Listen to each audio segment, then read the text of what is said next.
जी। कक्षा 12वीं, और यहाँ पर प्लस विषय भौतिक शास्त्र, समझी। वेस्लियन स्कूल के यूट्यूब चैनल के माध्यम से यहाँ पर पढ़ते हैं हम इम्पोर्टेंट रहता है 9वां अध्याय। अध्याय का नाम है किरण प्रकाशिकी एवं प्रकाशिक यंत्र के बारे में पढ़ेंगे। आंसर। यहाँ पर सबसे पहले किरण प्रकाशिकी होता क्या है। जितने बच्चे देख रहे हैं, प्रकाश को किरण के रूप में माना गया है, इसको बोलते हैं किरण प्रकाशिकी। इसमें हम प्रकाश का अपवर्तन के बारे में पढ़ेंगे। तो प्रकाश का अपवर्तन क्या होता है। जब प्रकाश एक माध्यम से दूसरे माध्यम में जाता है तो अपने मार्ग से कुछ विचलित हो जाता है, इसको बोलते हैं प्रकाश का अपवर्तन। ठीक है। फिर हम पढ़ते हैं पूर्ण आंतरिक परावर्तन।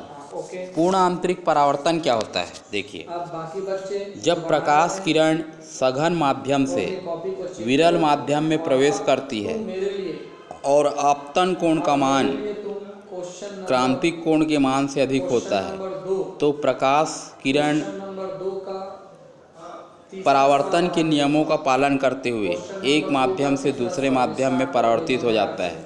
इस घटना को बोलते हैं पूर्ण आंतरिक परावर्तन। अब यहाँ पर इस सघन माध्यम क्या चीज़ होता है। अधिक घनत्व वाला जो माध्यम होता है उसको हम बोलते हैं सघन माध्यम। जैसे वायु और जल में ज़्यादा घनत्व वाला माध्यम जल है तो जल सघन माध्यम कहलाएगा। विरल माध्यम क्या होता है, कम घनत्व वाला जो माध्यम होता है उसको हम बोलते हैं विरल माध्यम। परावर्तन का नियम क्या होता है, आपतन कोण और परावर्तन कोण आपस में बराबर होते हैं, ये पहला नियम। दूसरा नियम होता है आपतन बिंदु पर अभिलंब। आपतित किरण, अपवर्तित किरण और आपतन बिंदु पर अभिलंब तीनों एक ही तल में स्थित होता है, इसको हम बोलते हैं पूर्ण आंतरिक परावर्तन। पूर्ण आंतरिक परावर्तन के लिए शर्त क्या होना चाहिए, प्रकाश किरण को सघन माध्यम से विरल माध्यम में जाना चाहिए और आपतन कोण के मान को माध्यम के जोड़े के क्रांतिक कोण से अधिक होना चाहिए। आपतन कोण क्रांतिक कोण से अधिक होना चाहिए और प्रकाश किरण सघन माध्यम से विरल माध्यम में जाता है, तब होता है पूर्ण आंतरिक परावर्तन। किसी गोली पृष्ठ के द्वारा अपवर्तन पढ़ते हैं।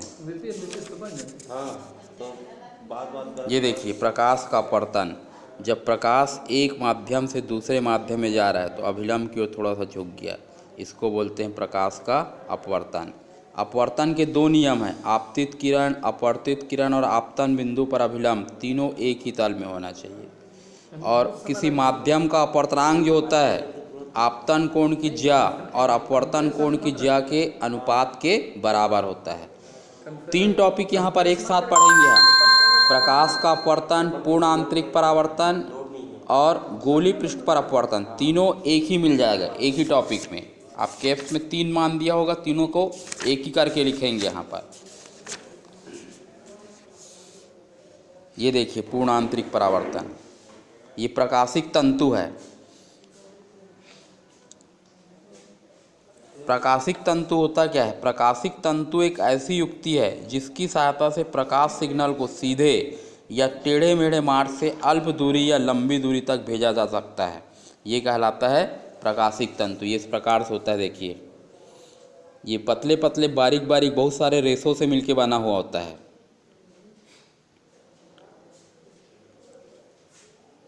यहाँ से गया देखो प्रकाश किरण, फिर ये बार बार इसका पूर्ण आंतरिक परावर्तन हो रहा है। ऊपर का अपवर्तनांक ज़्यादा है और नीचे का अपवर्तनांक कम है, ऊपर का कम और नीचे का ज़्यादा, सघन से विरल में जा रहा है तो बाहर ना निकल कर ये वापस हो जाता है पूर्ण आंतरिक परावर्तित होते हुए ये दूसरे सिरे से निकलेगा।